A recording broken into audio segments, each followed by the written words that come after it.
Class 9th chapter 3 प्रश्नावली 3.5 बाकी के बचे हुए क्वेश्चन। क्वेश्चन नंबर 3 कहता है निम्नलिखित संख्याओं को परिमेय या अपरिमेय संख्याओं के रूप में वर्गीकृत कीजिए। यदि संख्या परिमेय है तो उसे भिन्न के रूप में लिखिए। परिमेय की परिभाषा हमारी वो संख्याएं जिसे हम बटे की फॉर्म में लिख सके परिमेय संख्याएं हैं, जिसे बटे की फॉर्म में ना लिख सके वो अपरिमेय संख्याएं हैं। अगर दशमलव की बात करें, दशमलव हमारे 3 प्रकार के हैं।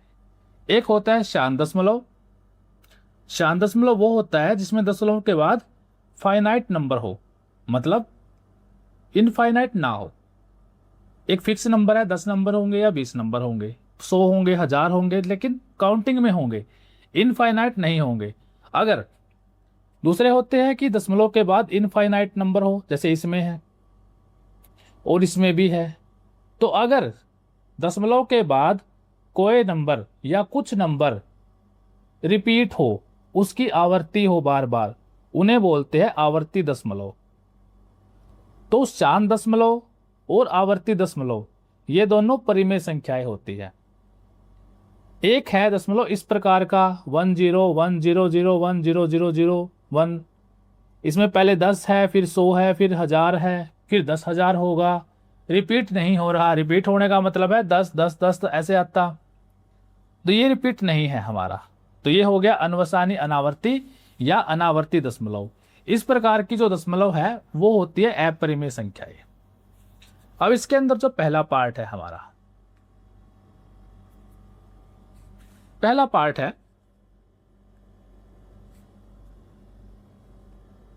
वर्गमूल 81। अब हमें पता है 81 का वर्गमूल होता है 9 और 9 हमारी संख्या है परिमेय। पहला काम यही है कि परिमेय बताओ, तो ये हो गई हमारी परिमेय संख्या। अब इसको भिन्न के रूप में लिखो, तो 9 को हम लिख सकते हैं 9/1। तो ये हो गई इसकी भिन्न। भिन्न मतलब बटे की फॉर्म में इसको हमने लिख दिया है। सेकंड पार्ट वर्गमूल 12। वर्गमूल 12 को हम लिख देंगे 2 गुणा में 2 गुणा में 3। इसके अभाज्य गुणनखंड कर दिए। 2 वर्गमूल के अंदर 2 बार है, बाहर निकालेंगे, एक बार बाहर आ जाएगा, अंदर बच गया वर्गमूल 3। और हमें पता है जिसका वर्गमूल नहीं निकल सकता पूरा पूरा वो अपरिमेय संख्या होती है। तो ये हमारी हो गई अपरिमेय संख्या।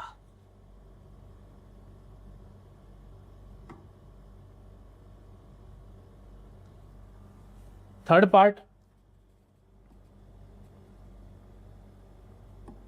0.33333 और ये डॉट डॉट डॉट। अब ये हो गई हमारी आवर्ती दशमलव, क्योंकि 3 की आवर्ती बार बार हो रही है। इसको हम लिख देंगे आवर्ती दशमलव। और हमें पता है आवर्ती दशमलव परिमेय संख्या होती है। तो ये हो गई परिमेय संख्या। अब अगर परिमेय संख्या है तो इसको भिन्न के रूप में भी बदलना है, यानी P/Q के रूप में भी इसको बदलना पड़ेगा। इसके लिए हम क्या करते हैं, देखिए संख्या है हमारी 0.3333 और डॉट डॉट डॉट, मतलब 3 की आवर्ती बार बार हो रही है। हम मान लेंगे, माना x बराबर है 0.3333 और डॉट डॉट डॉट। जो संख्या थी उसको x मान लिया, बाद में हम x की वैल्यू निकाल देंगे, वही हमारा बटे की फॉर्म में आ जाएगा। अब इसके अंदर एक और नियम है, और भी क्वेश्चन हम ऐसे जब करते हैं तो कैसे करते हैं, इसको मान लिया समीकरण नंबर 1। समीकरण 1 को 10 से गुणा करने पर, 10 से गुणा, क्योंकि जितने नंबर रिपीट होंगे हमारे उतने से ही हम गुणा करेंगे। हमारा एक ही डिजिट है जो रिपीट है, तो हमने 10 से गुणा करी। अगर 2 डिजिट होते फिर हम 100 से गुणा करते, अगर 3 डिजिट रिपीट होते फिर हम 1000 से गुणा करते। तो हम 10 के मल्टीपल से ऐसे बढ़ाते जाएंगे गुणा करना। 4 डिजिट रिपीट होंगे तो हम 10,000 से करेंगे, 10 की पावर 4 से करेंगे। चलिए फिलहाल हमारी 1 डिजिट रिपीट थी तो हमने इसको 10 से गुणा कर लिया। 10 से गुणा करने का मतलब है लेफ्ट साइड में हमारी 10 से गुणा हो गई और राइट साइड में भी हमारी 10 से गुणा हो गई। यहां तो हो गया 10x और यहां हो जाएगा 0 के साथ गुणा है, 10 के साथ गुणा है, तो डायरेक्ट करेंगे 1 प्लेस राइट में सरक जाएगा। तो ये बन गया हमारा 3.333 और 3 और डॉट। क्योंकि इनफाइनाइट 3 है, हम कितने भी 3 लिख ले। इसको लिख लेंगे समीकरण नंबर 2। उसके बाद समीकरण 2 में से हम समीकरण 1 को घटा देंगे। समीकरण 2 थी हमारी 10x इज इक्वल्स टू 3.333 और डॉट डॉट, और समीकरण 1 है x इज इक्वल टू 0.333 और ये घटाएंगे, माइनस का निशान लगा देंगे घटाएंगे तो 10x माइनस एक्स, ये बच गया हमारा 9x। यहां घटाएंगे बाकी सारे 0 बन गए और सिर्फ 3 बचा, 3.0000। दशमलव के बाद 0 लगाए ना लगाए उसकी कोई फर्क नहीं पड़ता। तो ये हो गया 9x बराबर है 3 और x बराबर है 3/9 यानी कि 1/3। यही हमारा आंसर हो गया। हमने 0.3333 को भिन्न के रूप में चेंज कर दिया और जो भिन्न बनी वो 1/3 है।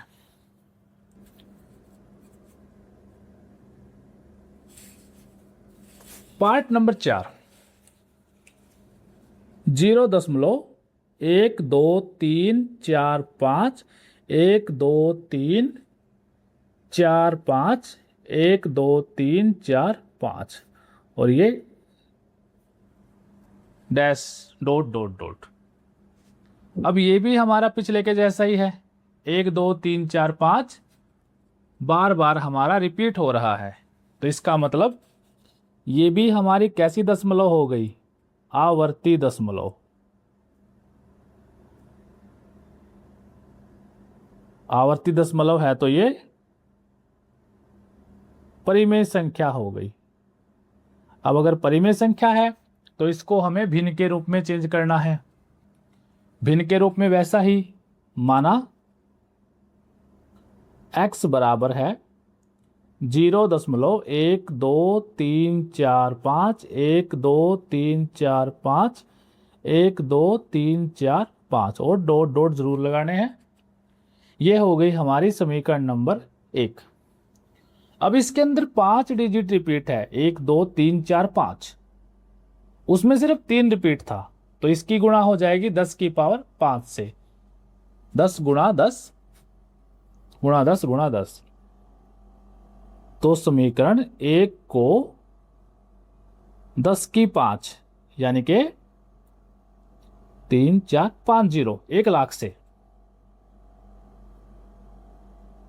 गुणा करने पर लेफ्ट साइड में हो जाएगा 1 2 3 4 5 1 लाख गुणा में x और राइट साइड में हो जाएगा 0.12345 1 2 3 4 5 1 2 3 4 5 और dot dot multiplied by 1 lakh 5। Left में तो हो गया 1 लाख x और राइट में 5 0 है तो इसका मतलब दशमलव हमारा 5 प्लेस 1 2 3 4 5 प्लेस राइट में सरक जाएगा। तो क्या बन जाएगा 1 2 3 4 5 दशमलव लग गए यहाँ पे, फिर 1 2 3 4 5 1 2 3 4 5 1 2 3 4 5 और डॉट डॉट डॉट। ये हो गई हमारी समीकरण नंबर 2।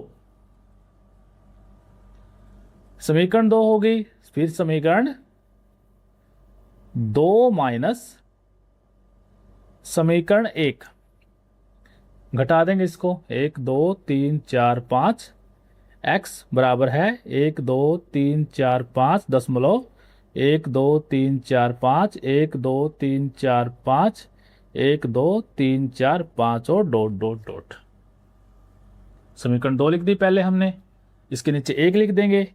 एक्स बराबर है 0 दशमलव, दशमलव के नीचे दशमलव लगा दिया हमने, 1 2 3 4 5, 1 2 3 4 5, 1 2 3 4 5 और ये घटा देंगे इसको हम, माइनस माइनस 1,00,000 एक्स में से एक्स गया 99,999 एक्स, बाकी सारे हो गए 0, पॉइंट के बाद कुछ भी नहीं बचा, सिर्फ यहां बच गया। यहां क्या बच गया, 1 2 3 4 5, जैसे पिछले क्वेश्चन में हमारा बचा था। पॉइंट लगाओ, 0 है, नहीं लगाएंगे कोई फर्क नहीं पड़ेगा, 1 2 3 4 5, तो x बराबर कितना हो जाएगा, 1 2 3 4 5 बटे 99999। अब काटेंगे इसको, 3 से कट जाएगा ये, 5 और 4 9 3 12 और 3 15, तो 3 के पार्ट से कट गया, 3 चौके 12, 3 एकम 3, 3 एकम 3, 3 पंजे 15 और ये कटेगा तो 3 3 3 3 9 3 3 9 3 3 9, तो 4115 बटे 33,333, ये इसकी P बटा Q की फॉर्म आ गई परिमेय संख्या की। तो कोई भी क्वेश्चन आ जाए ऐसा, हमें देखना कि उसके अंदर कितने डिजिट रिपीट हो रहे हैं, उसी हिसाब से हम 10 के मल्टीपल से गुणा करेंगे, घटाएंगे और ये क्वेश्चन सोल्व हो जाएगा। चलिए पार्ट नंबर 5। पार्ट नंबर 5 है 1.0010001000001 और डॉट डॉट भी लगे हुए हैं। अब इसके अंदर ना तो ये डॉट भी लगे हुए खत्म नहीं हो रहा और साथ में रिपीट भी नहीं है, क्योंकि 01 फिर 001 01 01 011 होता, वो रिपीट है, लेकिन ये रिपीट नहीं है, तो ये हमारा है अनवसानी अनावर्ती। अनवसानी अनावर्ती है तो ये हो गया अपरिमेय संख्या।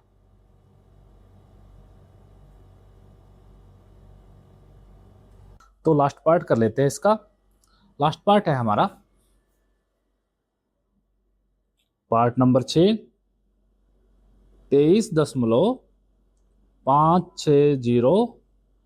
1 8 5 6 1 2 2 3 9 8 7 4 7 9 0 1 2 0। इसका दशमलव कैसा है।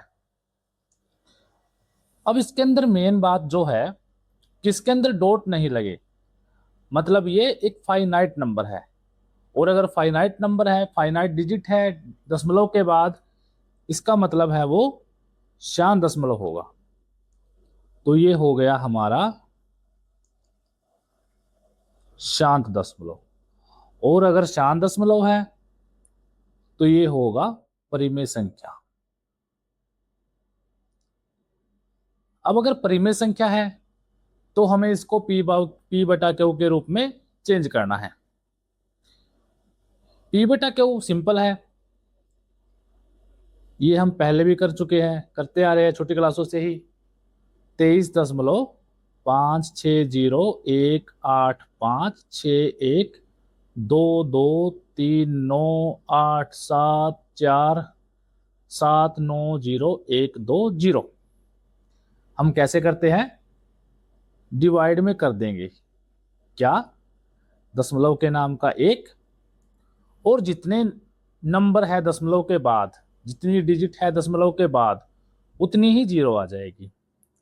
तो 2 4 6 8 10 12 14 16 18 20 और 21, यानी कि 10 की पावर 21, या 1 के पीछे 21 0, 1 2 3 4 5 6 7 8 9 10 11 12 13 14 15 16 17 18 19 20 21।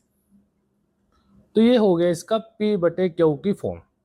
हम 0 से 0 कैंसिल कर सकते हैं, बाकी कैंसिल करने हम कर भी सकते हैं 2 से, ऐसे ही छोड़ देंगे, ये भी इसका आंसर हो जाएगा। या फिर इसको हम लिख देंगे 23 5 6 0 1 8 5 6 1 2 2 3 9 8 7 4 7 9 0 1 2 बटे 10 की पावर 20। 10 की पावर 21 थी, एक जीरो हमारी कैंसिल हो चुकी है, तो 10 की पावर 20 हो गई।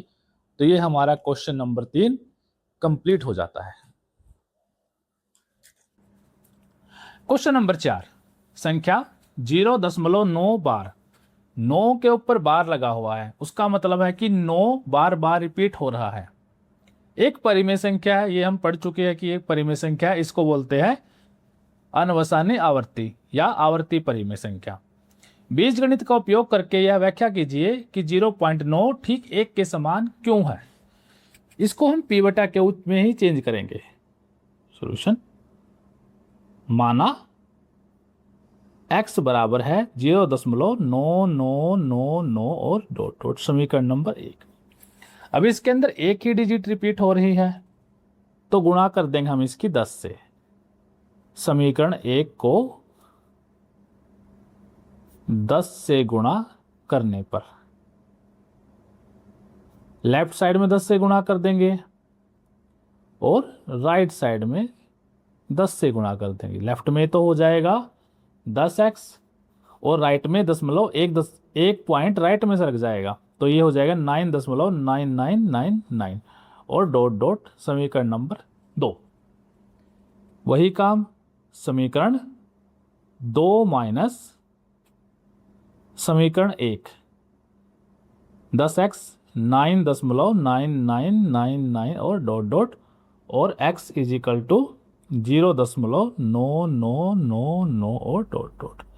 घटाएंगे, चलिए 10x में से 1x गया, ये बच गया हमारा 9x, और ये सारे जीरो हो गए, 9.0000, यानी कि 9x इज इक्वल्स टू 9 और x इज इक्वल्स टू 9/9 1।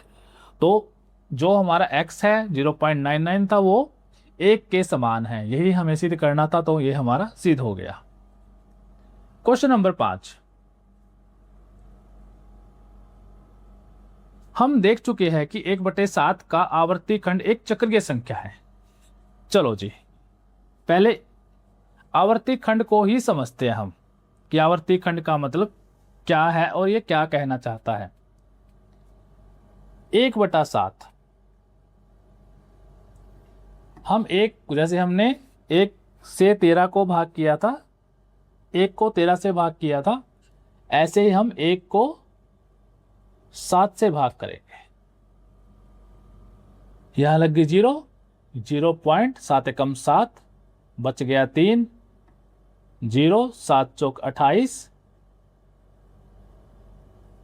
2 7 दूनी 14, बच गया 6, 7 8 56 और बच गया 4, 7 पंजे 35, बच गया 5 0 और 7 सते 49, बच गया 1, वही पहुंच गए 7 एकम 7। रिपीट होना स्टार्ट हो गया, डॉट डॉट लगा देंगे, तो ये क्या बना हमारा 1/7। 1/7 हमारा बना 0.142851 और डैश। इसको बार की फॉर्म में लिखेंगे तो 0.142857 और इसके ऊपर लगा दिया बार। अब 2/7 क्या होगा? 2/7 का मतलब 2 गुणा में 1/7, यानी कि 2 गुणा में 0.142857। 2 सत्ते 14, 1 2 5 10 और 1 11, 2 8 16 और 1 17, 2 दूनी 4 और 1 5, 2 चौका 8 और 2 एकम 2, और आगे लग गई 0 पॉइंट। देखिए 2 8 5 7, 2 8 5 7 1 4, वही 6 डिजिट है जो हमारे 1/7 के अंदर थे, वही 6 के 6 डिजिट आ गए। तो ये क्या है कि चक्रीय संख्या है। अब जब हम 3/7 निकालेंगे, 3/7 का मतलब 3 गुणा में 1/7, यानी कि 3 गुणा में 0.142857, जो कि हमारा हो जाएगा 3 सता 21, 2 3 पंजे 15 और 2 17, 1 3 अठा 24 और 1 25, 2 3 दूनी 6 और 2 8, 3 चौके 12, 3 कम 3 और 1 4 और 0 पॉइंट, यानी कि 428571। वही 6 नंबर बार बार आ रहे हैं। ऐसे ही हमारा 4/7 आ जाएगा, 4 गुणा में 0.142857, यानी कि 4 सत्ते 28, 2 4 पंजे 20 और 2 22, 2 4 32 और 2 34, 3 4 दूनी 8 और 3 11, 1 4 16 17, 1 4 कम 4 1 5, 0.571428, 571428, वही सेम डिजिट आ रही है। ऐसे हम 5/7 निकाल लेंगे, 6/7 भी निकाल लेंगे। तो 5/7 भी और 6/7 भी 5 से गुणा करेंगे,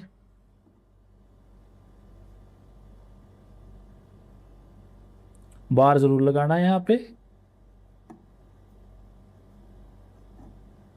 चलिए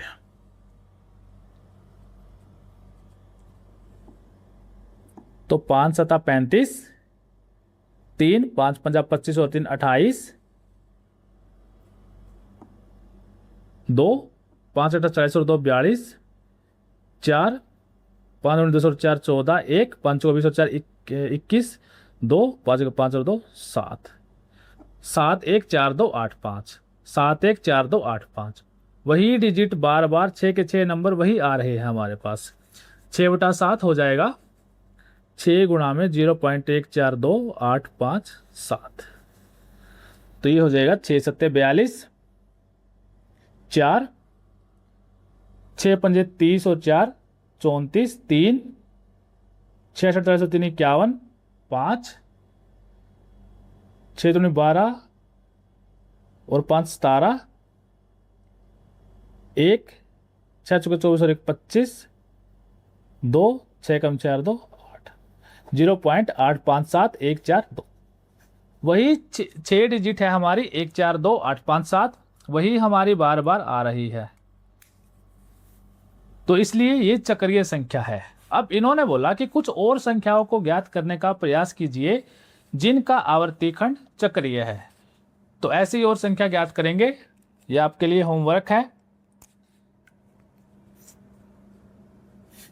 आपको 1/17 निकालना है और 1/19 निकालना है।